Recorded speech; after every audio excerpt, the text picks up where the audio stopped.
The morning sunlight poured through lace curtains, scattering soft patterns across the worn oak floorboards of Evelyn Carter's living room. At 74, she still rose with the dawn, her body trained by decades of classroom bells and early lessons. She shuffled quietly to the kitchen, her slippers whispering against the wood, and set the kettle on the stove. The house smelled faintly of lavender polish and the faint trace of gardenias she'd trimmed yesterday, their blooms resting in a chipped porcelain vase by the window. Evelyn's home was modest, but every inch of it carried a story. Photographs lined the mantel. Her husband in uniform, square-jawed and proud. Her children at various stages of life. Proms, graduations, weddings. There were group shots of students she had taught. Faces bright with possibility. Some had gone on to colleges she helped them reach, others into trades that sustained their families. She had been Ms. Carter to thousands, the woman who insisted that reading could crack the world open, that knowledge was a shield no one could strip from them. Her body had slowed, but her mind hadn't dulled. Each morning she read the paper with a pen in hand, circling errors, muttering small corrections the editor should have caught. Sometimes she laughed at herself for the habit, but it grounded her.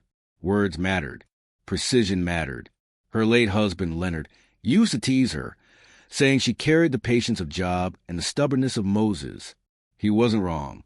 The kettle whistled, and she poured the steaming water over a bag of chamomile, letting it steep as she leaned against the counter. Across the street, she watched the children from the apartment complex race each other down the cracked sidewalks, their laughter spilling into the cool morning air. They shouted her name when they spotted her through the window. Miss Evelyn, Miss Evelyn. She smiled, raising her hand in a gentle wave. They were too young to know her history, but they knew her as the woman who handed out homemade cookies, who told them to stay in school, who tied laces and wiped scraped knees when no one else was around. Her daughter, Alicia, called right at 9 o'clock. As always, Evelyn answered on the second ring. "Morning, Mama. You up already?" "You know me," Evelyn replied with a chuckle. "The sun doesn't rise before I do. I promise." Evelyn set the phone down, her eyes catching the corner of the gold card peeking from her wallet on the counter. The Carter Foundation Executive Access Card, a token of recognition for her years of work building the scholarship program she and Leonard had started. She rarely used it. She had never needed to.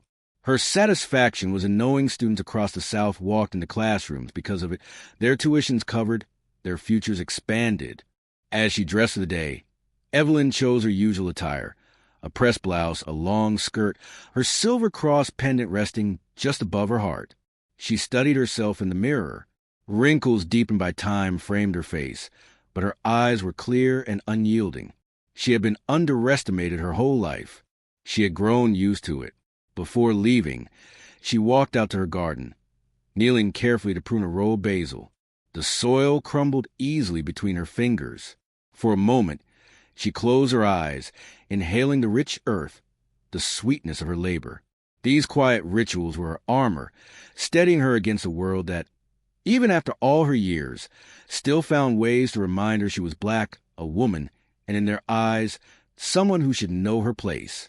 She rose slowly, dusting her hands on her skirt, and stepped back into her home. She grabbed her purse, slipped the gold card back inside, and locked the door.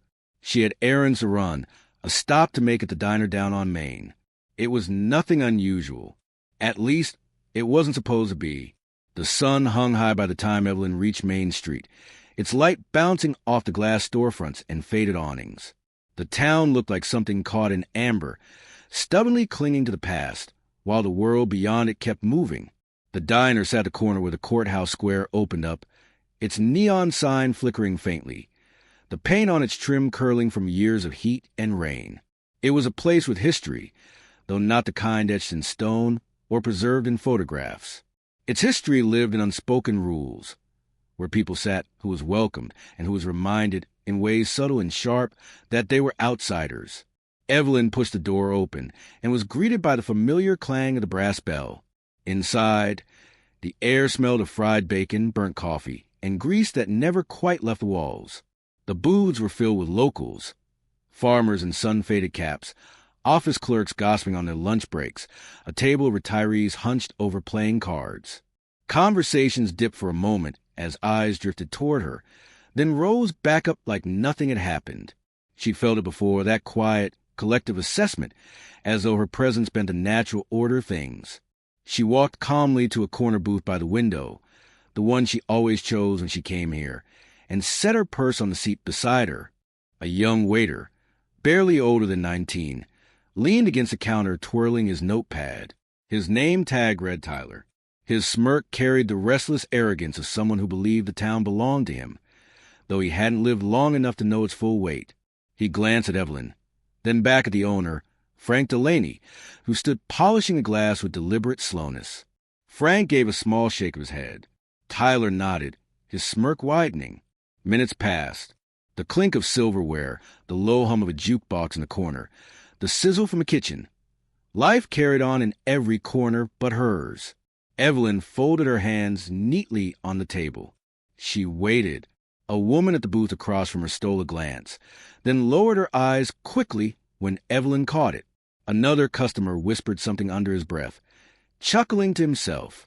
Tyler finally sauntered toward her, notepad in hand but pen dangling loose. He stopped just short of the booth, his voice casual, too casual. "Can I help you with something?" "Yes," Evelyn said evenly. "I'd like a cup of tea. Chamomile if you have it, and perhaps a small salad." He scribbled nothing. Instead, he shifted his weight and said, "We're kind of full today. Might take a while. Maybe better if you try somewhere else." His tone was coated with mock politeness, but his eyes betrayed the sting behind the words. Evelyn didn't flinch. She looked at him the way she once looked at students caught cheating, firm, unyielding, but never cruel. "I'll wait," she replied simply. Tyler's smile thinned. "Suit yourself." He turned sharply on his heel, returned to the counter, where Frank watched from behind narrowed eyes. Evelyn kept her gaze steady on the window, her reflection framed by streaks of sunlight cutting through the glass. Her chest tightened, but she would not let her hands tremble. Not here, not for them. The minutes stretched into nearly half an hour. Waitresses bustled around her, dropping plates with clatters at other tables, refilling mugs, sweeping past her booth as though it were empty space. A boy at the counter tugged at his mother's sleeve and whispered, "Why isn't she getting anything?" The mother hushed him quickly, turning him back toward his plate. Evelyn inhaled deeply, steadying herself against the rising tide of humiliation pressing in on her. She thought of Leonard, of how he would have told her to remember who she was. She thought of her students, the children who called her name across the street. She thought of Alicia, her voice on the phone this morning, saying, "Don't push yourself too hard today. Mama." The bell over the door rang again, pulling Evelyn back. She glanced around at the people who had chosen silence, at the owner who chose disdain, and at Tyler who chose arrogance. The diner was not just a building. It was a stage, one she had been placed upon against her will. But if this was their performance, she would not be their spectacle. She straightened in her seat, lifted her chin, and reached slowly into her purse. Evelyn's fingers brushed the soft leather of her purse, moving with deliberate calm. She could feel eyes on her, waiting to see what she would do. If she would storm out, if she would raise her voice, if she would give them the satisfaction of confirming every stereotype they whispered about. Instead, she placed her purse gently on the table, opened it, and drew out a sleek gold card. The light from the window caught its surface, glinting across embossed letters that read Carter Foundation, Executive Access. She set it down in the center of the table, like a quiet declaration. The sound of it touching the wood was soft, but in the hush that followed, it felt louder than a shout. Tyler noticed first. He squinted, unsure what he was looking at, then leaned closer. His smirk faltered. He glanced back toward Frank, who had stopped polishing his glass altogether, the rag frozen in his hand. Conversations around the room dipped into murmurs, whispers darting between boos like nervous birds. Evelyn's voice cut through the air, measured and steady. "Perhaps you didn't hear me the first time. I asked for chamomile tea. And a salad." Tyler swallowed hard. "Ma'am, Evelyn lifted her gaze, meeting his eyes with the unwavering look of a teacher whose patience had been tested one time too many. "Do you know who owns this establishment?" she asked. Tyler blinked, caught off guard. The Delaney family. Her lips curved into the faintest trace of a smile. Partially correct. This diner is part of the Hearth and Home Restaurant Group, and the Carter Foundation, my foundation, is one of their largest investors, which means she tapped the card gently with her fingertip. You work for me. The words landed like a gavel strike. The room fell utterly silent. Frank's face reddened. He stepped out from behind the counter, his voice brittle. Now hold on just a minute, ma'am. No need to make a scene here. I'm sure Tyler was just what? Evelyn asked, still calm, though her tone sharpened with steel. Just ignoring me? Just deciding who does or doesn't deserve to be served? Just carrying on a tradition that should have died a long time ago? A couple near the window shifted uncomfortably. A young man at the counter pulled out his phone, the red recording light glowing faintly. Evelyn noticed, but she didn't stop him. The truth had a way of finding its own audience. Frank sputtered, his confidence slipping as more customers began to glance between him, the gold card, and the woman in the pressed blouse with eyes that did not bend. Now, Mrs. Carter, was it? I'm sure we can sort this out privately. Why should we? Evelyn asked. Her voice was quiet, but it cut through the air like glass. You denied me the dignity of a simple meal in public. You can face the truth in public as well. Tyler shifted uncomfortably, his bravado draining. He looked young suddenly, far younger than his swagger had allowed him to seem. I didn't know, ma'am. That's exactly the problem, Evelyn said.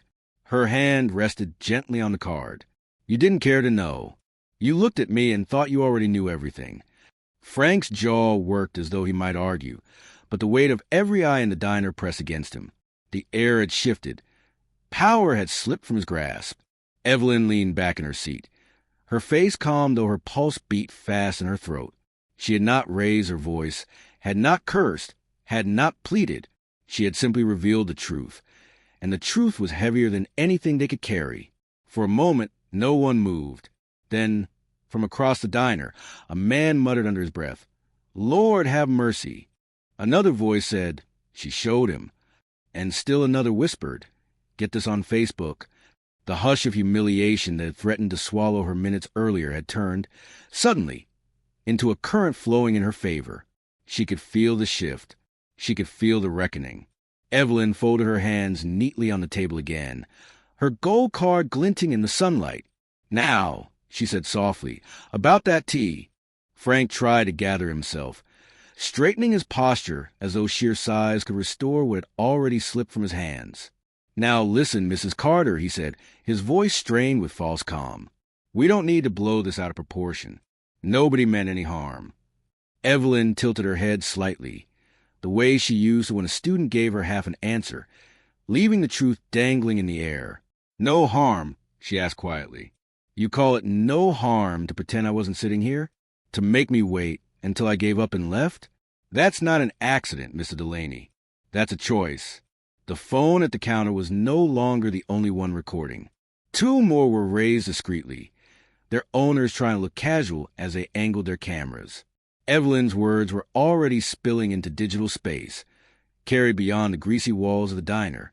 Tyler shifted his weight, clearly wishing the floor would swallow him.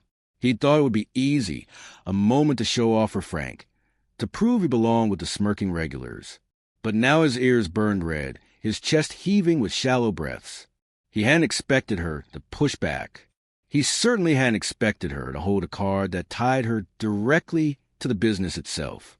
Evelyn lifted her purse again and slipped the gold card back inside, not needing to flash it anymore. Its weight in her bag was enough. She straightened in her seat, her voice calm and clear. Do you know why my name is on that card? Frank pressed his lips together, silent. My husband, Leonard Carter, was a lawyer during the civil rights movement, she said. Her eyes grew distant for a moment, not in grief, but in remembrance. He defended young men who were arrested for trying to vote. He fought school boards that swore they'd never let black children sit beside white ones. He carried those battles until they wore his body down, but not his spirit. She paused, letting her words settle into the silence. After he passed, I used what little we had to start a scholarship fund. It was small at first, just enough to send 1 or 2 children to college each year. But over time, it grew. Former students gave back. Families we helped sent their own donations. That fund became the Carter Foundation. Today, we put over 200 students through college. Teachers, doctors, engineers, lawyers. And yes, investors. The room hung on her words. Even those who had looked away earlier now stared openly, shame creeping into their expressions. Evelyn's voice softened, but her conviction only deepened. So when I walked in here today, I didn't come as a stranger. This community knows me. I taught half the children of this town how to read. I coached your debate teams. I buried your parents and stood with you at graduations. Yet, when I asked for something as simple as tea, I was treated as though I was invisible, as though I was less. Her eyes locked with Frank's, and in them was a storm that did not rage outward but pressed inward, controlled and unrelenting. I am not less, and I never was. For a long moment, silence held the room like a taut rope. Then, slowly, a woman at a nearby table nodded. Another customer murmured, "That's right." A ripple moved through the diner. Not loud, not a cheer, but subtle alignment, as though the moral ground beneath them had shifted and people were scrambling to find where they stood. Frank's face drained of color. He opened his mouth, but no words came. The authority he wielded so carelessly had dissolved under the weight of her history, her dignity, and her truth. He looked not like a man in charge, but like one caught. Evelyn reached for her teaspoon that hadn't been given, tapped the empty saucer with deliberate calm, and said, "Now, Mr. Delaney, I think it's time you decided what kind of business you're running. Because if it treats its own investors this way, imagine how it treats everyone else." The words were not shouted, but they carried like thunder all the same. By the time Evelyn left the diner that afternoon, the video was already circling through phones like wildfire. A teenager who had been sitting at the counter uploaded it within minutes, his caption simple. She showed them. The clip was only 2 minutes long, shaky and angled slightly off-center, but it captured everything. The waiter ignoring her, the owner's smirk, and finally, Evelyn laying the gold car on the table and revealing who she really was. Within hours, it spread across Facebook groups, Twitter threads, and Instagram stories. In small towns nearby, people whispered about it at gas stations and barbershops. In Atlanta, students who had been touched by the Carter Foundation reposted it with their own messages. This woman believed in me when nobody else did. Now look how they treated her. The diner looked different the next morning. Reporters gathered outside, their vans parked along the curb. Camera crews shifting uncomfortably in the August heat. Protesters appeared too, some from local churches, holding signs with verses about justice, others young and restless, their cardboard painted with words like "Respect Black Women" and "We Won't Be Silent." Inside her house, Evelyn sat at her kitchen table with her tea, watching it all unfold on the television. Her phone buzzed relentlessly. Calls from journalists, messages from former students, texts from Alicia urging her to let the lawyers handle it.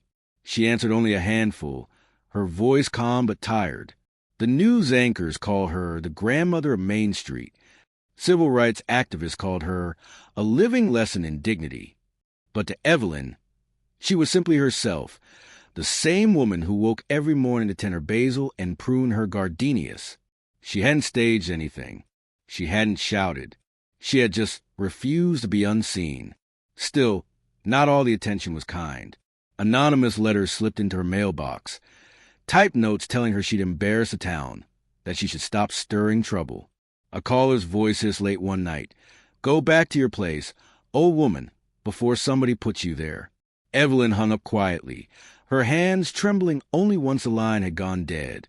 But for every threat, there were 3 messages of support. Children she taught 30 years ago sent flowers, letters, photographs of their families.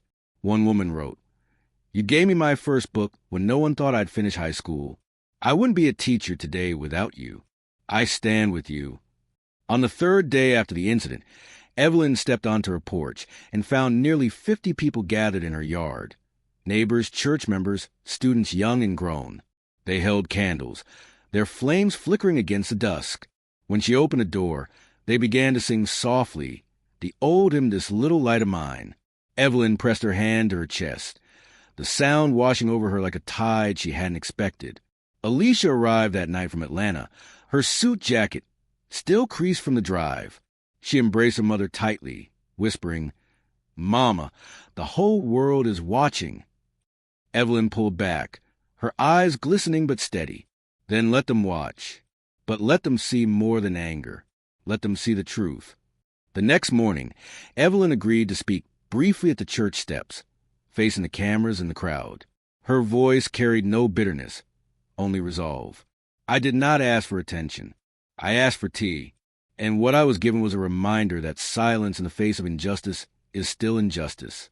But I will not be silent. Not now, not ever." Applause swelled, chants rising from the crowd.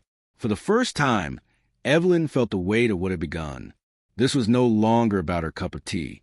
This was about every quiet humiliation endured in silence. Every moment someone was told, without words, that they were less. The story was no longer hers alone. It belonged to the community, to the children, to the movement that was already building.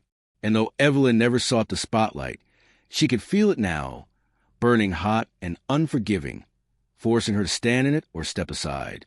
She chose to stand. The dining room table, once a place for lesson plans and family dinners, had transformed into a command center. Stacks of folders, news clippings, and printed emails spilled across the polished wood. Evelyn sat at the head of the table in her modest chair, a quiet sentinel amid the growing storm. Alicia paced the room, her laptop open. Her phone pressed her ear as she spoke to another attorney from Atlanta. "They've got a pattern, Mama," Alicia said when she hung up. Her tone was sharp, her words cutting through the stillness like a scalpel. "This isn't the first complaint against that diner, or against the Hearth and Home group. I've already spoken to 3 former employees. Same story. Harassment, unequal pay, targeting customers who don't fit the brand image. They've been burying it." Evelyn sipped her tea slowly, her face calm though her eyes betrayed the weight of it. "And now it's surfacing.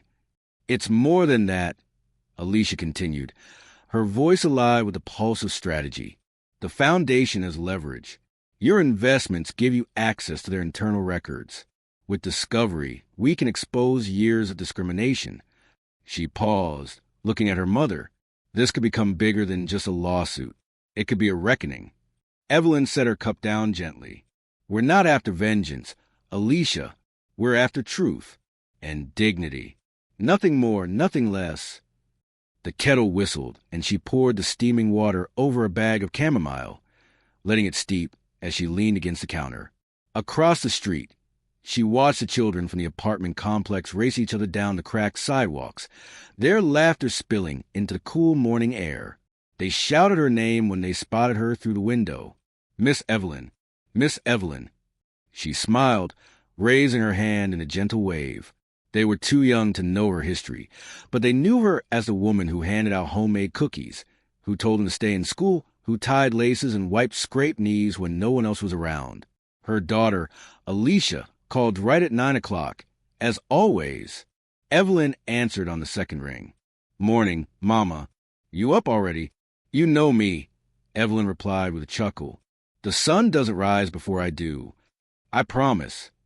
Evelyn set the phone down, her eyes catching the corner of the gold card peeking from her wallet on the counter. The Carter Foundation Executive Access Card, a token of recognition for her years of work building the scholarship program she and Leonard had started. She rarely used it. She had never needed to. Her satisfaction was in knowing students across the South walked into classrooms because of it, their tuitions covered, their futures expanded. Alicia nodded, her jaw tightening. She understood, but she also knew the world rarely gave dignity freely. It had to be forced open, like a door rusted shut. By the end of the week, the Carter home buzzed with quiet allies. Former students dropped off statements, some trembling as they admitted things they had swallowed for years, denials of service, slurs whispered in passing, shifts cut short without reason. A local journalist, once one of Evelyn's debate protégés, arrived with a folder of leaked memos from inside Hearth and Home's corporate office. The memo spoke in coded language about preferred clientele, and brand-friendly demographics. To the trained eye, it was unmistakable. Evelyn read the document slowly, her fingers brushing each page as though she were grading essays again. Her voice carried no surprise when she looked up. They've written their prejudice into policy. Now the world will read it too. Late into the night, Alicia sat cross-legged on the floor, drafting the first motions, her hair falling from its bun. Evelyn watched her, pride tugging at her chest. She saw in her daughter the same fire Leonard had carried into courtrooms decades ago, the same unwillingness to bend under the weight of systems designed to crush them. When Alicia finally closed her laptop, exhaustion in her shoulders, Evelyn reached across the table and took her hand. "Do you know what your father used to say when he stood before a judge?"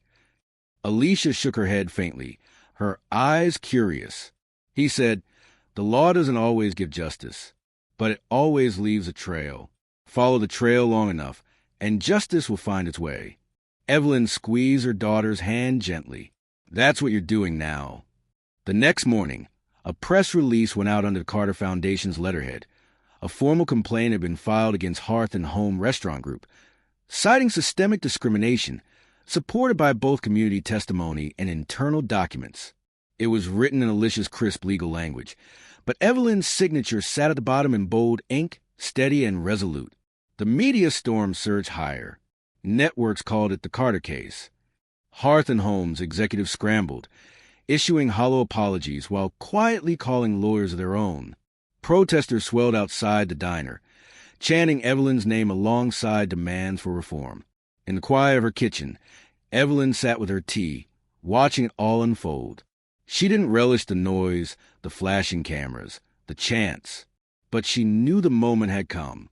The trail her husband once spoke was opening before her, brick by brick, document by document, and she would follow it, not for herself alone, but for every child, every neighbor, every silent victim who had sat at a table and been treated as though they did not matter. Evelyn whispered softly to herself, as though to Leonard across time, "The trail is clear now. We're walking it together." The courthouse steps had never been so crowded. By dawn, the square was already thick with bodies, neighbors, students, reporters with cameras hoisted on their shoulders, church choirs humming hymns under the rising sun. Signs bobbed in the air. "We stand with Evelyn. Dignity has no expiration date. End Hearth and Home's hate." The tension felt electric, as if the town itself were holding its breath. Inside, the courtroom carried the hush of history in the making. Wooden pews groaned under the weight of bodies pressed shoulder to shoulder, their murmurs fading as the bailiff called for order. Evelyn entered quietly, Alicia at her side. She wore her simple press blouse and her silver cross pendant, her posture straight despite the heaviness in her bones. As she passed, strangers touched her shoulder, whispered blessings, nodded with reverence. At the front of the room, the lawyers for Hearth and Home shuffled papers nervously.